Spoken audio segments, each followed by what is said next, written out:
female American bullfrog.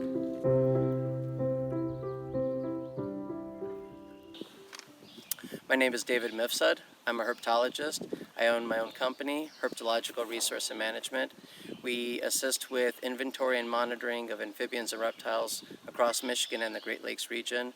We assist with habitat restoration, as well as developing management plans to assist our project partners and collaborators to best manage for the overall ecosystem, specifically amphibians and reptiles.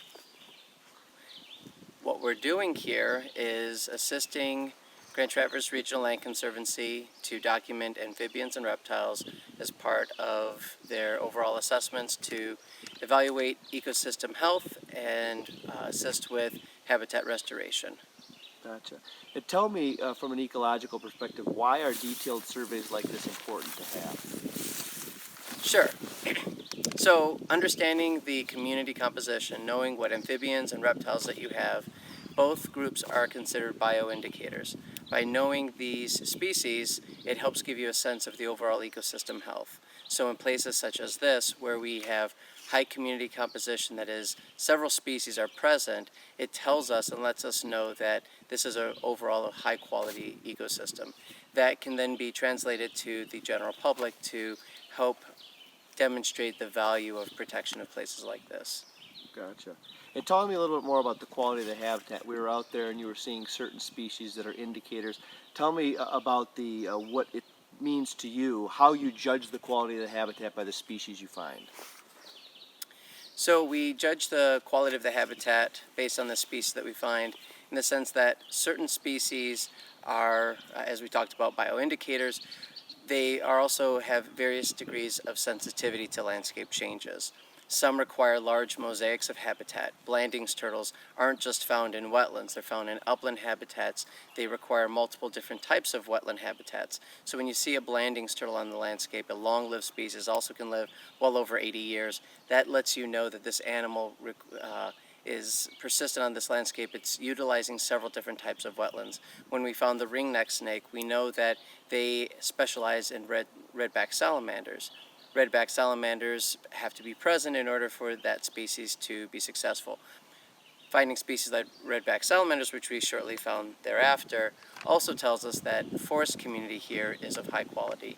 Our previous surveys also showed red-spotted newts. It's a species that has an aquatic and terrestrial phase, and their terrestrial phase is actually one that goes from anywhere from 2 to 7 years. What's exciting about that is they have resource partitioning. As adults, they live in aquatic habitats. As juveniles, they live in terrestrial habitats. Again, so when you see those different age classes, it tells you that you have a high-quality, contiguous landscape. Gotcha. You've been here a little while. You haven't seen the entire property, obviously, but what are your initial impressions of this property? This has been one of our most fun places to survey. Each time we come out, we're finding new species. Each time we come out, the site looks a little different. The restoration that's going on, the cleaning up, but also just the beauty of the fact that it's relatively unspoiled. You don't see that very much in Michigan anymore, and to have a landscape where it's so contiguous still, and each of the fens, each of the different wetlands is just a little unique. As you saw today, one side had caddisflies, the others didn't. The vernal pools, each pool is slightly different with what animals are utilizing it. So it's been exciting for us as we continue to do our baseline assessments. Each time we come out, we're finding new species. We're going to be continuing our work looking in the upland habitats, continue our work as we go further north to look at the river and the true headwaters of the site. And it's a great place to learn more about the northern Michigan community. Talk to me a little bit, David, about how important it is in your mind to take action to protect habitats like this. It's not just enough to protect headwater systems, but contiguous systems, and that's key. It's great to preserve any piece of land wherever you can, but the larger the complex, the greater the overall value. One of the biggest frustrations I see is the number of dead animals you see on roads.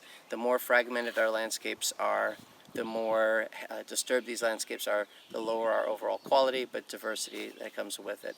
So preserving large tracts of land is incredibly important, and when you have an opportunity to do something like the headwaters of a system, preserving the the heart and soul of a watershed. You can't get much better than that.